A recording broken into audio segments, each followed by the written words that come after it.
여러분 안녕하십니까. 안전운전 넘버원 핑크프린스입니다. 휴가철입니다. 일찍 다녀오신 분들은 벌써 이제 휴가 다녀오신 분도 계실 테고요. 이제 본격적으로 휴가철 시작이죠. 7말 8초, 7월 말 8월 초 이러는데요. 예, 비도 오고 날씨가 이제 본격적으로 엄청 더워졌습니다. 이제 더움이 절정에 달하는 시기랄까요? 예, 그렇죠. 근데 제가 오늘 여러분들께 보여드릴 영상은요, 모든 차에, 그러니까 대부분의 차에 하나씩은 다 있어요. 예, 트렁크에 숨겨져 있는데 우리를 또 이 비상 상황에서 구해줄 무언가가 있습니다. 바로 이 타이어 공기주입기인데요. 제 차 같은 경우에는 좀 예전에 나와가지고 타이어 공기주입기가 들어있는 게 아니고 이 스페어 타이어가 들어있어요. 제 차보다 약간 더 나중에 나온 차는 스페어 타이어, 그러니까 비상용 타이어가 진짜 말 그대로 비상용 타이어 얇은 거 있어요. 진짜 한 손바닥만한 거? 예, 그게 하나 들어있고요. 그것보다도 더 나중에 나왔다, 내 차는 비교적 좀 최신식이다 라고 하는 차들은 타이어 공기주입기와 펑크 패치 키트라고 하죠. 패치 키트는 사실 아닌데 그 실란트라고 하는 거, 그게 들어있습니다. 자, 그럼 어떻게 생겼는지 제가 직접 보여드리면서 또 사용법까지 여러분들께 전달을 해드리도록 하겠습니다. 근데 보통 트렁크를 여시면 이런 모양이 대부분이죠. 저는 이제 박스를 깔아놨는데 여기다가 뭐 완충제 뭐 설치하신 분도 계시고 아니면 그냥 순정 상태로 놔두신 분도 계실 거예요. 근데 그게 중요한 게 아니고요. 보통은 요 트렁크 밑에 요거 보이시나요? 손잡이 끈? 네, 요런 건 아무튼 이걸 들어 올릴 수 있게 뭐 손잡이가 파여져 있거나 그렇습니다. 제 차는 요거 끈으로 되어 있는데요. 얘를 들어 올리게 되면, 네, 지금 어두워서 잘 안 보이는데 스페어 타이어가 있고요. 그 스페어 타이어 안에 OVM 공구라고 하죠. OVM 공구라든지 아니면은 저는 이제 원래는 이거 없습니다. 타이어 펑크킷이라고 하죠. 요게 있는데 이걸 꺼내 보겠습니다. 어두워서 잘 안 보이죠. 네, 이렇게 생겼는데요.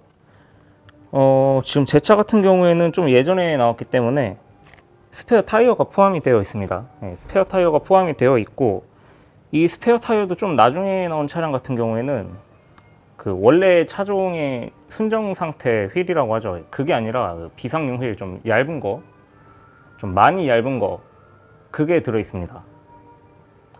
그거 같은 경우에는 이제 휠에 최고 속도가 써 있어요. 뭐 어떤 거는 30km짜리도 있고 어떤 거는 시속 60km, 80km짜리도 있는데 보통 검정색으로 생겼어요. 그 휠에 붙어 있는 속도를 준수하시면서 주행을 하셔야 되는 반면, 좀 많이 예전에 나온 차들 같은 경우에는 어떻게 보면 장점이라고 할 수 있죠. 원래 휠 사양과 똑같은 휠이 달려 있습니다. 그것도 없는 경우에는 이런 거, 뭐 지금은 케이스에 쌓여져 있는데 생짜로 이거 생짜라고 하기엔 좀 그렇고 포장 없이 그냥 들어있는 경우도 있습니다. 자, 이거를 열어볼게요. 어떻게 생겼는지. 네, 이렇게 포장을 열면 네모난 게 하나 나오는데 이거 뒤집어 보시면 뒤에 이렇게 부속품들이 있습니다. 요게 이제 타이어 공기주입기, 본체에 연결하는 주입기 그거고요. 지금 얘 같은 경우에는 시거잭으로 되어 있죠. 이렇게 시거잭 타입으로 되어 있습니다. 이게 길이가 꽤 길어요. 왜냐면 자동차 네 바퀴를 다 공기주입을 할 수 있어야 되기 때문에 길이가 꽤나 깁니다. 사용 방법은요, 보통 이제 이렇게 한쪽은 타이어 공기주입하는 곳, 그곳이랑 연결하게 이렇게 되어 있고요. 반대쪽은 요 본체랑 연결하게 되어 있습니다. 원래는 여기다가 그 아까 말씀드린 실란트 요거를 연결해서 쓰는 건데 요건 쓰지 말라고 제가 말씀을 드렸죠. 90% 이상 확률로 휠과 타이어 모두 바꿔야 되기 때문에 그냥 요 실란트 없이 바로 쓰겠습니다. 보면 여기 결합하는 데가 있죠. 그냥 밀어서 결합해 주시고요. 보시면 버튼이 하나 있죠. 노란 버튼, 이거 뭐 다를 수 있는데 요거를 누르면 공기압이 빠질 겁니다. 이따가 보여드릴게요, 작동할 때. 자, 이렇게 결합하면은 사용 준비는 다 끝난 거고요. 이제 전원만 연결해주면 바로 작동이 됩니다. 전원 연결하고 옆에 스위치가 있어요. 이렇게 온오프 스위치. 요거를 이제 온으로 하게 되면은 타이어 공기주입이 시작됩니다. 자, 그럼 이게 어떻게 작동하는지 직접 보여드릴게요. 네, 이렇게 공기주입기 전원을 연결했고요. 길이 충분하죠. 예, 뒷바퀴까지 오고도 남습니다. 요거를 이제 연결하면 되는데 지금은 이제 연결 안 하고 보여드릴 거예요. 왜냐면 이따가 뒤에 말씀드리겠지만 요즘 같은 때는 요거를 진짜 비상용 아니고 평소에 막 타이어 공기 주입해서 공기 압력 맞춘다 그러죠. 그런 용도로 사용하기엔 사실 요즘 시기가 좀 안 좋습니다. 이따 뒤에서 설명드릴 거고요. 요거 결합 방법은 뭐 거의 다 대부분의 차량들이 그렇죠. 타이어 공기 주입기에 있는 그 캡이라고 하죠. 그거를 돌려서 빼낸 다음에 얘를 결합하면 됩니다. 근데 얘 결합하실 때요, 결합할 때 중간에 이제 바람이 조금 셀 때가 있어요. 그거는 이제 덜 잠겨서 그렇고요. 끝까지 돌려서 잠가 주시면 결합이 딱 됩니다. 그러면 여기 게이지 바늘이 올라갑니다. 여기 보니까 지금 PSI랑 바랑 같이 돼 있네요. 네. 그래서 뭐 보통은 한 35, 32 사이죠. 네. 그 정도로 맞춰주시면 되고, 만약에 공기가 너무 많이 들어갔다 그러면 이 마이너스 버튼을 눌러서 빼주시면 됩니다. 근데 이게 지금 지하주차장이라서 제가 잠깐 작동을 해볼 건데 소리가 엄청 심해요. 지금 이제 꺼놨는데 키면 이런 소리 납니다. 엄청난 소리가 나죠. 그래서 이거 웬만하면 주택가에서는 사용하지 마세요. 주택가에서 사용했다가는 이웃들에게 욕을 좀 많이 먹어서 생명을 연장할 수가 있습니다. 그래서 난 그런 방식으로까지 생명을 연장하고 싶다, 뭐 그러지 않으신 분들은 사용하지 않길 바라겠고요. 뭐 고속도로라든지 아니면 뭐 주차장이라든지 이런 데서는 사용해도 되겠죠. 아니면 지금처럼 지하주차장이라든지 이런 곳에서는 충분히 사용해도 됩니다. 소음이 엄청난데 이게 키면은 바로는 아니고, 그러니까 어느 정도 시간은 좀 걸려요. 제가 좀 써봤는데 그래도 그렇게 느린 편은 아니다. 비상용 치고는 되게 빨리 들어가는 그런 느낌입니다. 뭐 인터넷에서 요새 공기주입기에서 요거 한 반만화 사이즈로 판매를 하잖아요. 그거보다는 훨씬 빨리 들어가는 것 같아요. 대신에 소음, 그거는 제가 안 써봤는데 소음도 아마 얘가 좀 더 크지 않을까, 그렇게 생각을 합니다. 그래서 요게 이제 스위치가 옆에 달려 있는 것도 있고 위에 달려 있는 것도 있고 다양해요. 아무튼 어딘가에 이 스위치가 있습니다. 그래서 켜서 타이어 공기 주입 해 주시고요. 끝난 다음에는 분해는 조립의 역순, 조립은 분해의 역순이죠. 타이어와 연결된 요 연결부를 분리해 주시고, 그 다음에 요 시거잭이라든지 아니면 배터리에 직접 연결했던 전원부를 제거해서 다시 정리해 주시면 됩니다. 자, 그리고 제가 왜 요새 사용하지 말라 그러냐면요, 지금 장마철이잖아요. 우리나라는 특히 이제 여름철에 습도가 높기 때문에 이 습기가 그대로 타이어에 들어갑니다. 얘는 어디까지나 비상용이기 때문에 보시면 수분 필터도 없어요. 그냥 공기 중에 있는, 그냥 말 그대로 우리가 숨쉬는 이 공기 그대로를 압축해서 주입하는 방식입니다. 그렇기 때문에 뭐 비가 오는 날이라든지 습도가 좀 상당히 높은 날, 이럴 때 사용하게 되면 그 습도가 다 타이어 안으로 들어가겠죠. 거기다가 타이어 안은 고압이잖아요. 그러면은 물방울이 맺히겠죠. 그러면은 타이어에다가 공기만 아니라 물도 이렇게 같이 넣고 다니는 꼴이 됩니다. 그렇기 때문에 나는 평상시 공기압 맞추려고 요거를 사용하겠다 하시는 분들은 습한 날은 피하시고, 특히 비 오는 날, 장마철 이때는 피하시는 게 낫고요. 우리나라는 보통 한 겨울 이럴 때 사용하면 되겠네요. 물론 한두 번 사용한다고 해서 타이어 안에 물이 생기진 않을 거예요. 근데 얘를 진짜 막 자주 사용한다거나, 아니 얘를 주 용도로 사용하게 되면은 나중에 타이어 교체할 때 안에 물이 흥건하겠죠. 제가 추천하는 건 고속도로 휴게소 이런 데 가면은 요새 웬만한 데 대부분 있습니다. 거기에 있는 타이어 공기주입기는 수분 필터가 대부분 장착되어 있어요. 그렇기 때문에 그런 데서 사용하시는 게 훨씬 좋습니다. 네, 이렇게 해서 타이어 공기주입기 또 어떻게 사용하는지, 또 어떤 날 사용하면 안 되는지 여러분들께 말씀드렸는데요. 영상 초반부에 말씀드린 것처럼 여러분들 차에는 좀 다른 형태의 무언가가 들어있을 수도 있어요. 저처럼 이제 스페어 타이어가 온전하게 들어있는 차량도 있고, 아니면은 진짜 비상용 타이어, 단거리 주행용, 그러니까 그거를 비유하자면 고속도로에서 가까운 졸음 쉼터나 휴게소까지 이동할 정도의 그런 수준의 타이어도 있고요.